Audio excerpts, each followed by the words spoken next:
Dad cheated with Aunt after my mom passed away of cancer, who despised me, and banned me from their house, but Dad didn't say anything. Now he's homeless and begging for my help. I, 30F, was recently contacted by my father, who hasn't spoken to me for the past 10 years. 12 years back, my mom passed away after a really long and hard battle with brain cancer. It was a very difficult period of time for our family, but barely 6 months after she had passed away, I started noticing that my father would be gone for prolonged periods of time and wouldn't even tell me properly exactly where he was going. He would tell me that he was just going out with friends who were not even in the city at that point in time. I started getting suspicious, and one day, I followed him to see where he was going and realized that he was paying frequent visits to my single aunt's house. My aunt was 3 years younger than my mother and had 2 kids, a son and a daughter who were slightly older than me, with her previous husband. But they had gotten divorced just after a year of marriage, and he had left her with those kids since he did not want custody. She was raising them with the child support and alimony that she got from her previous marriage, so she was pretty well off and money was not a problem for her as her ex-husband was rich. My mother and my aunt were pretty close, and my aunt had been there for my mom all along, right until her last breath. So it was quite shocking for me to see that my dad was visiting her, and after following him for a couple of more days, I finally gathered up the courage to actually ring the bell at her house and see what was going on in there. The day that I did that, my aunt opened the door, and once I was in there, I confronted them and asked them what was going on, since my father had been lying to me about where he was, and I couldn't understand why he was visiting my aunt so frequently. So the two of them finally told me that they were in a relationship, and had been for the last couple of years, since my mother's diagnosis. They did not want to hurt my mom, since she had limited time, and did not want to stress her out even more by revealing their relationship. But now that she was gone, they could finally be together, and my dad even expected me to understand that it was not easy for him to deal with my mother's condition after so many years of being together, and he was in denial and was already grieving when my mother had been diagnosed, which is when he had found solace in talking to my aunt, and that had gradually developed into this sort of a relationship. I was pissed, obviously, and I left that day with no intention of ever interacting with my aunt again. They tried to stop me and talk to me, but I just left, after telling them that they disgusted me, that both of them were terrible people who had betrayed my mother in the worst possible way. I'm not proud of it, but I cursed at both of them really badly, and then, I finally went back home that day. When my dad came back home later that evening, he told me that I had behaved at my aunt's house was just unacceptable, and he was also not cool with the fact that I had been stalking him and following him around for the past couple of days, so he expected me to apologize. But I told him that I was not going to do any of that, and that he could continue playing happy family with my aunt since I was moving out and going back to college, since I did not want anything to do with him anymore. I had taken a bit of a break from college so that I could just be with my father in this trying time, but then when I realized that he had already found somebody, I was so disgusted that I didn't even want to go back. After I went back to college, my dad sent me an email and said that he was selling the house that I had grown up in and was moving in with my aunt. Not only that, but he had hoped that I would be able to accept the fact that he was finally trying to move on with his life and be happy, but since I hadn't, and I had not even bothered to reach out to him or my aunt and apologize for my behavior, he believed that we shouldn't interact for some time. He said that my aunt and my cousins did not want me to visit them. I was basically banned from their house because of my behavior, and he agreed with them, so he did not defend me either, and it was very unlikely that we would be seeing each other anytime soon. That email broke my heart, but it is what it is, and I did not bother to even reply to him. My parents and my grandparents had a college fund set aside for me, which I got access to as soon as I turned 18, so I did not have to worry about my expenses after that, and once I graduated, I started working immediately because I did not want to rely on my grandparents for money anymore. I was just 20 years old back then, and I had believed that eventually, maybe my father would come back to his senses and leave my aunt, and then, we would be able to sort things out between us, but that never happened. In fact, when they went public with their relationship, everybody in my mother's family cut my dad and my aunt off because it was just so disturbing. Even my grandparents did not speak to their daughter anymore, just because of how messed up what they were doing was. So for the past 10 years, I have had absolutely no contact with either of them, and I did not know what they were up to either. I had heard, in the middle, that maybe they had moved away from here. But I was too busy at the time, so I never followed up on it, and even though I missed my father, I never tried to get in touch with him. Then, about a week ago, I received a call from my father after 10 years of not having any contact. At first, I didn't have that number saved, so I let it ring, but the second time that he called me, I answered the call, and as soon as I heard his voice on the other end, I was numb and I didn't even know what to do. Anyway, after I responded, he told me that it was very important for me to talk to him because he needed my help and he had nobody else he could count on at the moment, so I was the only person who could drag him out of this mess. Apparently, he was in a retirement home and had been there for the past 3 months. All this was happening to him because of my aunt and her kids, who had officially taken things way too far. He told me that after they went public with their relationship, everybody cut him off and they relocated to the suburbs so they could be away from the city and everybody else, since it had become very obvious to them that nobody wanted to keep in touch with them after they had done, and understandably so. Things had been great for a while, her children were grown up anyway, so they were living on their own and would only visit once or twice a month. but every time that they would visit, they would take a bunch of money from him and my aunt to fund their lifestyle, and after a couple of years, he told my aunt that he could not support this kind of behavior anymore and that they needed to put an end to it. That's when the problem started, because my aunt believed that as parents, they should be supporting their children, no matter what, and age should not factor in. So after a lot of fights, they decided that my dad would not give them any money, but my aunt would continue to support them financially. That went on for a couple more years, but then, a few months ago, her kids came to her and demanded an exorbitant amount of money because they were planning on starting their own business, but they did not want to invest their own money in it, so they were asking my aunt and my father to invest. My aunt tried really hard to get him to invest in their business, but he had put his foot down and had said that he was not going to do anything until he was sure that they would be able to, since neither of them had any practical knowledge, and they didn't even have a proper business model to go ahead with. So they had been fighting about that recently, and eventually, my aunt decided that she was not willing to live with him anymore. They had never married, so they did not have a formal agreement, and the house that they were living in actually belonged to her, so she decided to kick him out, and, for the last couple of months, he had been living in a retirement home. The only reason he had even been put up in a retirement home was because my cousins wanted money from him and for the investment. They were treating him nicely for now. But a couple of weeks ago, they had visited him and had told him that he only had 1 month to make up his mind whether or not he would be willing to help them with the money, and if he said no, they were going to stop paying for his stay at the retirement home as well, and he would have to find somewhere to live for himself. The problem was that everybody believed that he had a lot of money, and he was kind of comfortable, but unfortunately, my father's company had not been doing too well in the past few years after the pandemic. So he was not as rich as everybody had assumed him to be, so there was no way that he could come up with the kind of money that they were asking of him, even if he had wanted to. So now, he had been put in a very difficult position, where he was losing out on both sides and he had no idea what to do or how to go ahead, because either way, he was screwed. And he was calling me for help because he believed that I was doing well in life and maybe I could buy him something, or at least allow him to live with me for the next couple of months until he was able to figure out a way to get out of this mess. Because even if he said that he was not going to invest in their business, he was sure that my cousins would ask him to pay them back the amount that they had put in for his stay at home. It was just a whole mess, and even hearing it made me sick because I could not believe that people could stoop down to such levels and be so disgusting. I told my father that I needed some time to think about it, but honestly, I don't think that I will be able to help him out here. Because yes, I am doing well for myself, but we have not been in touch for the past 10 years and I don't want to go out of my way to help somebody who never bothered to look out for me when it was his turn. So despite telling him that I would think about it on the phone, after a couple of days, I blocked his number so that he would not be able to reach out to me again. I'm already swamped at work, so I don't need to worry about this as well. Besides, I have a personal life of my own, and I need to save up for my future as well because I'm planning on getting married to my boyfriend in a couple of years. We have been together since college and next year, we plan on getting married since we have been talking about this for almost 1 year now. He and I are living separately right now because of his work, but soon enough, he will be back and we will be living together. Then, I don't think I will be able to support my father either financially or by letting him live with me, so I don't see the point in helping him out right now only to kick him out eventually. Instead of putting him through all of that, I'm just choosing not to help him at all. He can just come clean to everybody and let them know that he does not have the kind of money that they have assumed he does because his company has not been doing well. And after that, he can use whatever money he has to rent an apartment and live there. I think it's a fair enough solution, but then, I guess after I blocked him, he decided to reach out to my grandparents. Now, I don't know if it's because of their advanced age or something, but my grandparents suddenly think that I should sort things out with my father before I get married because he is trying to reach out to me and fix things with me. And they believe that I should give him a second chance now, by letting him live with me at the very least, before he sets out on a search to find an apartment that will suit him.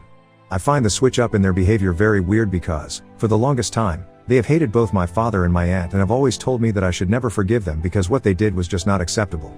But now, all of a sudden, they think that I should make amends with my father and, the hatchet, it just doesn't make any sense to me. When I tried to argue with them about this, they made me feel like the bad guy and said that I was being heartless and whatnot.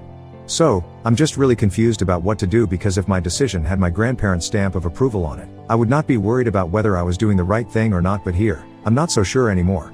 I have spoken to my boyfriend as well and he isn't too sure about it either, so I have no idea what to do, and since this is too personal to be sharing with my friends, I am here on Reddit to ask if I'm making the right decision or not. So Ida for not wanting to help my father out after 10 years of no contact? Update 1. So after reading the comments, I decided to go ahead with my decision and I told my grandparents that I did not want to be helping out my father and my decision was final. After all, I was an adult now and I don't think I owe it to anybody to help them in their time of trouble because, ultimately, my father had never looked out for me. Even when I was younger, we were not particularly close. A lot of you had been asking me about my relationship with my father during my childhood, and like I said, we were not close and he was mostly working during the day, and even when he would come back, he never tried to bond with me like a daughter.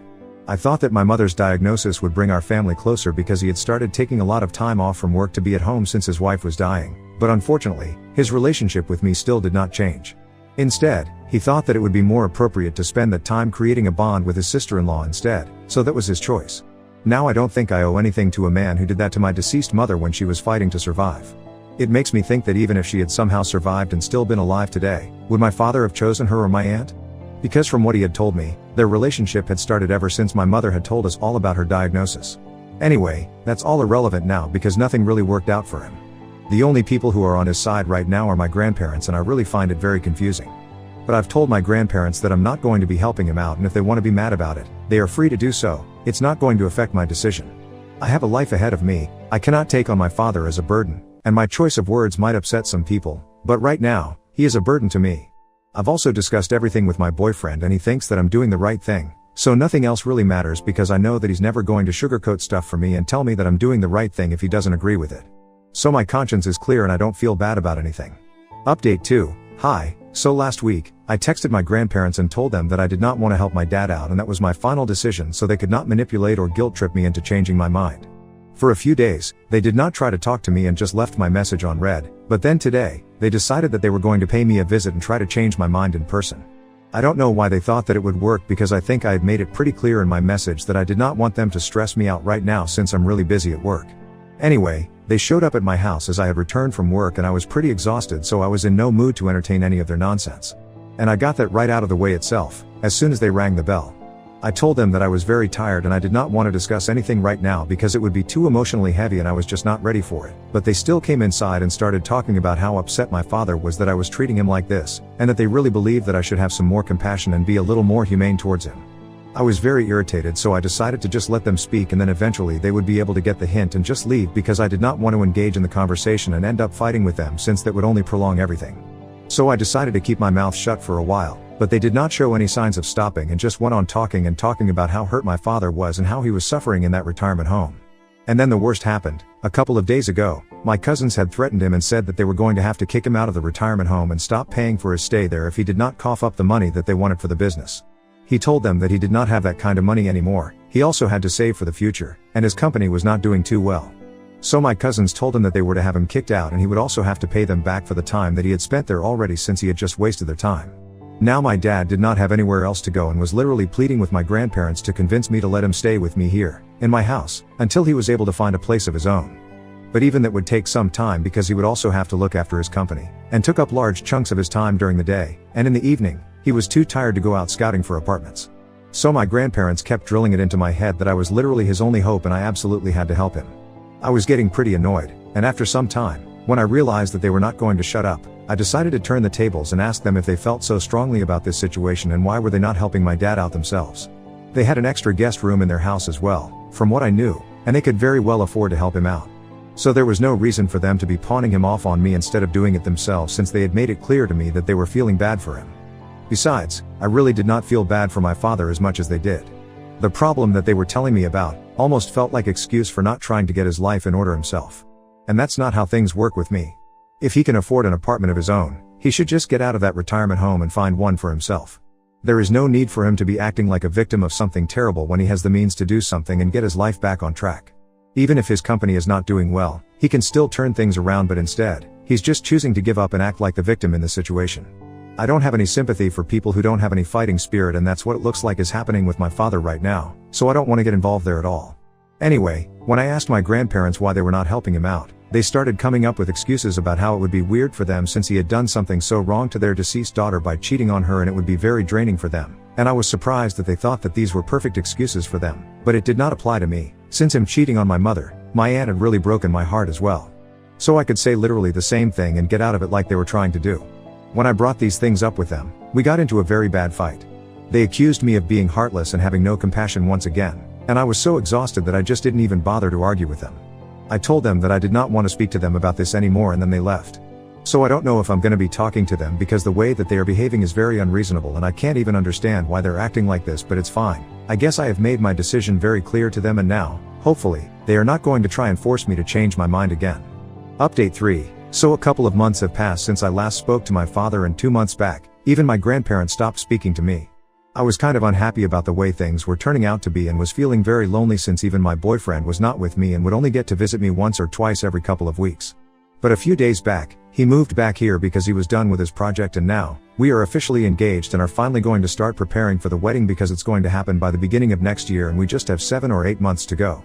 We announced it on social media yesterday and I posted a picture of myself with the ring on my finger and a few photos of me hugging him. My grandparents are not active on social media, but I'm sure that people must have told them about the engagement, and since there was a party as well, they must have gotten to know about it, but they still did not even congratulate me. He had thrown an engagement party as well, and it took place last night itself. He had taken me out for a drive in the evening, and I kind of guessed that he was going to propose, but I did not exactly know what to anticipate anyway. We went to a pretty romantic spot that meant something to us, and that's where he proposed. And on our way back home, he told me that he had also organized a party in our honor, and had invited all our friends and family, at least the people who were on good terms with us. So after I got back home, changed into clothes, and then we went to the restaurant and spent the rest of the night with our loved ones. Obviously, my grandparents had been invited to this event. My fiancé had told me that in spite of our differences, they had always been there for us every step of the way during the past 10 years and he wanted to be present. My grandparents rejected the invitation, and he did not want to break my heart yesterday, so we did not talk about it.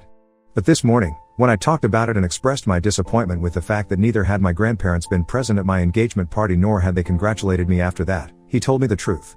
I had assumed that he hadn't even invited them in the first place, given how things were going with us, but to know that they had been invited and they had decided not to attend was just so humiliating. I can't even understand why they are suddenly so passionate about helping my father out. It does not make any sense, but I guess that seems like it's worth it to cut me off, and then I can't say anything to them. To each their own, so whatever. Update 4. Hey, everyone. So I'm getting married in a month and the invitations have been sent out. My grandparents did not receive one because a couple of weeks ago, I finally figured out why they were so keen on me helping my father out. So my dad and I had not been in touch ever since that last phone call that he had made to me, and I had decided that I did not want to help him, so I blocked him instead. Anyway, he did not speak to me until a couple of weeks back, when he finally reached out to me and wrote me an email explaining everything. So, my grandparents had known about my aunt's affair with my father all along. Right from the beginning, as soon as they had started seeing each other romantically, she had come clean to them and had said that she even wanted to tell my mother about it, but they were the ones who had advised them to keep it under wraps because my mother was already suffering from cancer. She did not have much time left, so it was better to not get into it and tell her the truth because that would only hurt her, for however long she was here for. After that, everything had been an act and they had kept in touch with my aunt and my dad throughout the past 10 years but kept making it seem like they hated him and my aunt because they did not want to alienate me. It broke my trust in such a way that I don't think I can ever get over, and I'm glad that none of them are in my life anymore. They deserve each other. My father had basically blackmailed my grandparents into trying to get them to convince me to help him out, but when they failed, he decided that there was no point in keeping their secret anymore and that I should know the truth. Which is why he had sent me that email and had even attached proof of everything that he was telling me to be true. I'm quite shaken up because of that, because it's not easy to learn that everything you had believed for the past decade was all a bunch of lies, but I'm trying to deal with it and cope. It helps that I have the wedding to look forward to because it's keeping me distracted, and then, my fiancé and I are going to go on our honeymoon. Hopefully, that will take my mind off of these things. But eventually, I hope to be able to move on for good. I am just lucky that I have such a great partner beside me to help me deal with all of this. I'm totally grateful for that.